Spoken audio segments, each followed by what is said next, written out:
شہر بخارا میں 6 جادوگر ایک محل میں رہتے تھے۔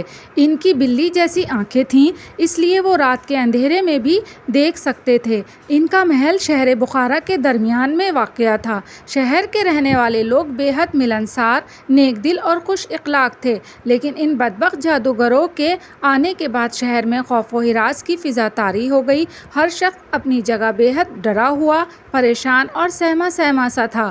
لوگ اپنے بچوں کو جادوگروں کے محل سے دور دور رہنے کی ہدایت کرتے تھے تاکہ ان کے شور و غل کی وجہ سے جادوگروں کو غصہ نہ آ جائے۔ شہر میں گانے بجانے کی تقریبات بھی نہیں ہوتی تھیں کہ ایسا نہ ہو کہ جادوگر آ کر انہیں تنگ کریں۔ شہر کے بچے کی صرف ایک ہی خواہش تھی کہ جادوگر کسی طرح سے یہاں سے چلے جائیں، لیکن جادوگر تو ان کے سر پر مسلط ہو گئے تھے۔ وہ وہاں سے ٹلنے کا نام بھی نہیں لیتے تھے۔ وہ اپنے محل میں جادو ٹونا کرتے رہتے اور انہیں کوئی روکنے والا بھی نہیں تھا۔ ان کا ایک ملازم تھا، اس کا نام کالو تھا، اور کالو کا رنگ الٹے توے کی طرح سیاہ تھا اور چہرہ ایسا مکروہ اور ڈراؤنا کہ بچے اسے دن میں دیکھیں تو بھی ڈر جاتے۔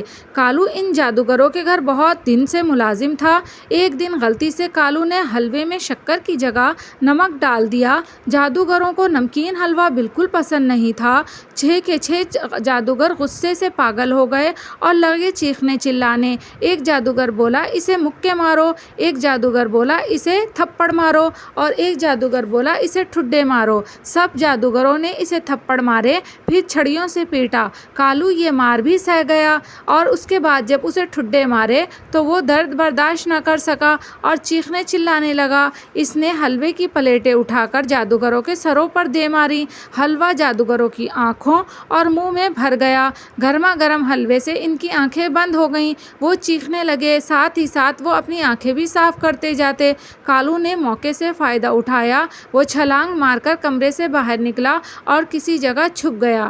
جادوگروں نے محل کا کونا کونا چھان مارا، لیکن کالو ان کے ہاتھ نہیں آیا۔ کالو یہ جانتا تھا کہ اگر جادوگروں کے ہاتھ لگ گیا تو وہ اسے مکھی یا مچھر بنا ڈالیں گے۔ وہ موقع پا کر محل سے باہر نکل گیا اور دوڑتا ہوا نواب صاحب کے محل تک پہنچ گیا۔ اس نے دروازہ کھٹکھٹایا۔ دربان بولا، تم نے اس وقت محل کے دروازے پر دستک کیوں دی؟ کالو بولا، میں اسی وقت نواب صاحب سے ملنا چاہتا ہوں۔ میں ان سے ایک بے حد ضروری بات کرنا چاہتا ہوں۔ ہاں، یاد رکھو، اگر تم نے ذرا سی بھی دیر کی اور جادوگر مجھے پکڑ کر لے گئے تو تم زندگی بھر افسوس کرتے رہو گے۔ جادوگروں کا نام سن کر دربان بھی گھبرا گیا۔ اس نے نواب صاحب کو اطلاع دی۔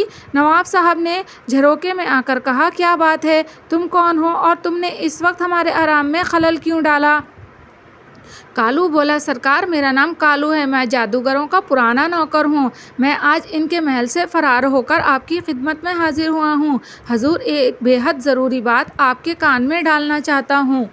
نواب صاحب نے کہا، ٹھیک ہے، تم انتظار گاہ میں بیٹھو، میں 5-10 منٹ میں آتا ہوں۔ دربان نے کہا، کالو کو انتظار گاہ میں بٹھا دیا۔ تھوڑی دیر بعد نواب صاحب بھی تشریف لے آئے۔ وہ بہت باروب تھے، لیکن جب کالو نے جادوگروں کا راز سنایا تو نواب صاحب کا چہرے کا رنگ بھی اڑ گیا۔ ڈر کے مارے حالت خراب ہو گئی۔ کالو نے بتایا، جادوگر ایک بہت عجیب مشین بنا رہے ہیں۔ اب یہ مشین تقریباً مکمل ہو چکی ہے۔ جو ہی ان کا بٹن دبایا جائے گا، پیتل کے ربوٹ سپاہی خود بخود مشین سے باہر نکلنے لگیں گے۔ جادوگروں کے حکم پر یہ گلیوں اور بازاروں میں گشت کریں گے۔ ان کے سامنے جو چیز بھی آئے گی، اسے یہ روبوٹ تباہ و برباد کر دیں گے۔ ان ربوٹ سپاہیوں پر تیر، تلوار یا گولیوں کی بوچھاڑ کا کوئی اثر نہیں ہوگا۔ حضور اعلیٰ، یہ ربوٹ آپ کو اور ملکہ صاحبہ کو اپنا قیدی بنا لیں گے اور تخت پر بیٹھ کے حکومت کریں گے۔ نواب صاحب کا منہ فک ہو گیا۔ وہ بولے، کیا تم سچ کہتے ہو یا جھوٹ بکواس کر رہے ہو؟ کالو بولا، سرکار، میں آپ کو 2 یا 3 وزیروں کے ساتھ ایک خفیہ راستے سے جادوگروں کے محل میں لے چلتا ہوں۔ آپ سراغ سے دیکھ لیجیے گا میں سچ کہہ رہا ہوں یا جھوٹ۔ اسی رات نواب صاحب اور ان کے 3 خاص وزیر خفیہ راستے سے جادوگروں کے محل میں داخل ہو گئے۔ انہوں نے ایک سراغ سے دیکھا۔ نواب صاحب نے خود اپنی آنکھوں سے دیکھا۔ جادوگر نے ایک بٹن دبایا اور کھٹ سے پیتل کا ربوٹ مشین سے باہر نکل آیا۔ نواب صاحب بہت فکر اور پریشانی کی حالت میں جادوگروں کے محل سے روانہ ہوئے۔ اگلے دن نواب صاحب نے درباریوں کا اجلاس بلایا، سب معزز شہریوں کو بھی دربار میں طلب کیا۔ نواب صاحب نے سب کے سامنے موجود صورتحال بیان کی اور اپنی آنکھوں سے دیکھا ہوا واقعہ بتایا۔ لوگوں میں خوف و ہراس کی ایک لہر دوڑ گئی۔ وزیر اعظم نے تجویز پیش کی، جو شخص بھی ہماری ریاست کو ان منحوس جادوگروں سے نجات دلائے گا، اسے انعام سے نوازا جائے گا۔ نواب صاحب نے منادی کرا دی کہ جو کوئی ملک کو ان جادوگروں سے نجات دلائے گا، شہزادی مہر نگار کی شادی اس سے کر دی جائے گی اور اسے تخت کا وارث بنا دیا جائے گا۔ انہی دنوں وہاں ایک لڑکا سلمان رہتا تھا۔ وہ موم بتیاں اور شمعدان فروخت کیا کرتا تھا۔ سلمان نے جب یہ اعلان سنا تو اس کے دل میں بھی خواہش پیدا ہوئی۔ اس کی بات سن کر اس کی بہن نے بہت مذاق اڑایا۔ وہ بولی، اپنی اوقات میں رہو، اور روکھی سوکھی کھانے والے بھی محل کے خواب دیکھنے لگے۔ سلمان نے کہا، باجی، عزت ذلت، زندگی اور موت اللہ کے ہاتھ میں ہیں۔ اگر وہ چاہے تو مجھ غریب کو تخت پر بٹھا دے۔ قسمت آزمانے کا حق ہر شخص کو حاصل ہے۔ میں کل بخارا جا رہا ہوں۔ اگلے دن وہ بخارا پہنچ گیا۔ وہ جادوگروں کے محل کے سامنے کھڑا ہو کر دیکھنے لگا۔ ایک بڑھیا جو وہاں سے گزر رہی تھی بولی، بیٹا خبردار رہنا، سینکڑوں نوجوان جادوگروں سے مقابلہ کرنے کے لیے گئے لیکن کوئی کامیاب نہ ہو سکا۔ تم اس بڑے سے پنجرے کو دیکھو جو پرندوں سے بھرا ہوا ہے۔ یہ پرندے وہی بد نصیب نوجوان ہیں جو جادوگروں سے مقابلہ کرنے کے لیے آئے تھے۔ جادوگروں نے انہیں پرندہ بنا دیا۔ اب وہ ساری عمر اسی حالت میں رہیں گے۔ سلمان بولا، اماں، میں قسمت ضرور آزماؤں گا۔ آپ اللہ سے میرے لیے دعا کیجیے گا اور میری کامیابی کی دعا کیجیے گا۔ سلمان نے زور سے محل کے بیرونی دروازے پر دستک دی۔ وہ دروازہ خود بخود کھل گیا۔ سامنے ایک کافی بڑا میدان تھا۔ سلمان نے یہ فاصلہ طے کیا اور محل کی سیڑھیاں چڑھ کر دروازے کے پاس پہنچا۔ یہ دروازہ بھی آپ ہی آپ کھل گیا۔ وہ محل کے اندر داخل ہوا۔ وہاں جادوگر ایک قطار میں کرسیوں پر بیٹھے تھے۔ سلمان نے انہیں ادب سے سلام کیا اور بولا، جناب، کیا آپ موم بتیاں اور شمعدانوں کی ضرورت ہے؟ میں بہت دور سے یہ سودا بیچنے کے لیے آیا ہوں۔ ایک جادوگر بولا، نہ ہمیں موم بتیوں کی ضرورت ہے اور نہ شمعدان کی، ہمیں تو ایک نوکر کی ضرورت ہے۔ ہمارا پرانا ملازم کالو نوکری چھوڑ کر بھاگ گیا ہے۔ ایک اور جادوگر بولا، کیوں میاں، کیا تم جادو ٹونا بھی جانتے ہو؟ سلمان بولا، جی ہاں، مجھے جادو ٹونے سے بہت دلچسپی ہے۔ دوسرا جادوگر بولا، تم محنت سے جی تو نہیں چراتے؟ سلمان بولا، جی نہیں، میں اپنا کام پوری توجہ اور محنت سے کرتا ہوں۔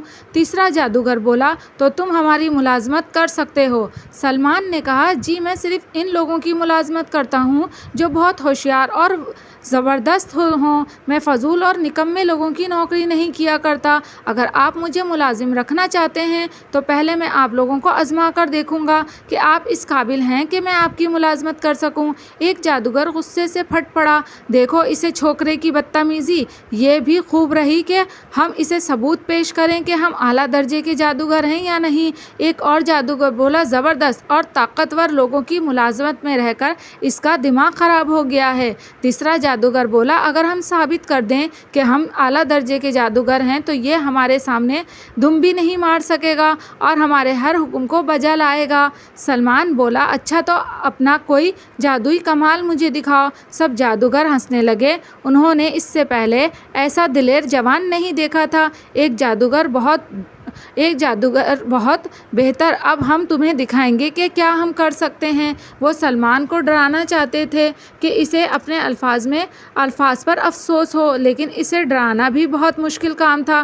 جادوگر گرجتے دھاڑتے شیروں میں تبدیل ہو گئے اور سلمان کی طرف جھپٹے، لیکن وہ اپنی جگہ پر کھڑا ہو کر مسکراتا رہا۔ اچانک وہ ایک طوفانی لہر بن کر اس کے سامنے بڑھے۔ سلمان اب بھی اپنی جگہ ڈٹا رہا، پھر وہ خوفناک مکڑیاں بن گئے اور سلمان کے گرد جالا بننے لگے، لیکن وہ ٹس سے مس نہ ہوا۔ پھر جادوگر عقاب بن کر جھپٹے۔ انہوں نے اپنے پروں سے سلمان کے سر پر چپت مارنی چاہی اور پنجوں سے اس کی آنکھیں نوچنی چاہی۔ سلمان پھر بھی بے خوفی سے مسکراتا رہا۔ جب یہ وار بھی خالی گیا تب جادوگر اپنی اصل شکل میں واپس آ گئے اور اس کے سامنے کھڑے ہو گئے۔ سلمان بولا، یہ کمال تو ہر جادوگر دکھا سکتا ہے، تم نے کوئی کمال نہیں دکھایا۔ میں تمہیں اس وقت زبردست جادوگر مانوں گا جب تم میری بات مانو گے۔ جادوگر تیوری چڑھا کر بولا، میاں حد سے زیادہ نہ بڑھو، ایسا نہ ہو کہ ہم تمہیں بھی پرندہ بنا کر اس پنجرے میں قید کر دیں۔ سلمان بولا، اس طرح تو تم ایک اچھا ملازم اپنے ہاتھوں سے کھو دو گے۔ جادوگر غصے سے بولا، اچھا بتاؤ تم کیا چاہتے ہو؟ سلمان مسکرا کر بولا، پہلا امتحان یہ ہے کہ تم مجھے نظروں سے غائب ہو کر دکھاؤ۔ سب جادوگر زور سے ہنسنے لگے۔ انہوں نے اپنے ہاتھ آگے کی طرف پھیلائے، پھر کوئی منتر پڑھا اور یہ لو سب جادوگر نظروں سے غائب ہو گئے۔ سلمان نے خوش ہو کر تالیاں بجائیں اور کہا، بہت خوب۔ سلمان بولا، اگلا امتحان یہ ہے کہ تم سب ایک ایک کر کے 3 بن کر دکھاؤ۔ چٹکی بجاتے ہی سب جادوگر 3 ہو گئے۔ اب وہاں 18 جادوگر موجود تھے۔ وہ سلمان کے ارد گرد گھیرا باندھ کر کھڑے ہو گئے۔ سلمان بولا، ٹھیک ہے، تم اس امتحان میں بھی کامیاب ہو گئے، اب تم دوبارہ 6 بن سکتے ہو۔ جادوگر پھر 6 بن گئے۔ وہ سلمان کا مذاق اڑانے لگے۔ سلمان بولا، اب تمہارا آخری امتحان باقی ہے۔ دنیا میں صرف چوٹی کے چند جادوگر ہی اس منتر کو جانتے ہیں۔ یہ کہہ کر اس نے 6 موم بتیاں میز پر جمائیں اور بولا، اب تم ان موم بتیوں پر شعلہ بن کر روشن ہو جاؤ۔ جادوگر حلق پھاڑ کر ہنسنے لگے۔ پھر انہوں نے کوئی منتر پڑھا، جادوگر غائب ہو گئے۔ اگلے ہی لمحے 6 سرخ رنگ کے شعلے موم بتیوں کے سروں پر ناچ رہے تھے۔ سلمان خوب ہنسا۔ یہ کہہ کر اس نے ایک زوردار پھونک ماری۔ پہلا، دوسرا، تیسرا، اسی طرح 6 کے 6 شعلے بجھ گئے۔ ان جادوگروں کو سنبھلنے کا موقع بھی نہ مل سکا۔ موم بتیاں بجھتے ہی ان کی زندگی کے چراغ بھی گل ہو گئے۔ تب سلمان نے ہنس کر کہا، ایک بار میں 6 شکار، یہ محل اور خزانہ میرا ہے۔ نواب صاحب مجھے اپنا جانشین مقرر کریں گے اور شہزادی مہر بانو کے ساتھ میری شادی کر دیں گے۔ اچانک ہی اس کی نظر پرندوں پر پڑی جو زور زور سے چھپا رہے تھے۔ وہ اپنی آزادی کے لیے شور مچا رہے تھے۔ سلمان نے پنجرے کا دروازہ کھول دیا۔ سب پرندے باری باری پنجرے سے باہر نکلنے لگے۔ جو ہی وہ پنجرے سے باہر نکلتے وہ انسانی شکل اختیار کر لیتے۔ وہ سب سلمان کے ارد گرد گھیرا باندھ کر کھڑے ہو گئے۔ انہوں نے سلمان کے وفادار رہنے کا عہد کیا۔ بخارا میں جشن کا سماں تھا۔ اس نے اپنی عقل مندی سے 6 جادوگروں کا خاتمہ کر دیا تھا۔ اگلے دن نواب صاحب نے سلمان کو اپنا جانشین بنا کر شہزادی مہر نگار کے ساتھ اس کی شادی کر دی۔ تو بچوں، آپ کو کیسی لگی آج کی کہانی؟ کہانی اچھی لگے تو لائک اور کمنٹ ضرور کیجیے گا۔ جو فرسٹ ٹائم میرا چینل دیکھ رہے ہیں، چینل کو سبسکرائب کرنا مت بھولیے گا۔ بیل کے بٹن کو لازمی کلک کر دیجیے گا، جس سے میری آنے والی نیو ویڈیو آپ کو سب سے پہلے دیکھنے کو ملے گی۔ تو اجازت دیجیے، انشاءاللہ ملاقات ہوگی ایسی ہی ایک مزیدار سی کہانی کے ساتھ۔ اللہ حافظ۔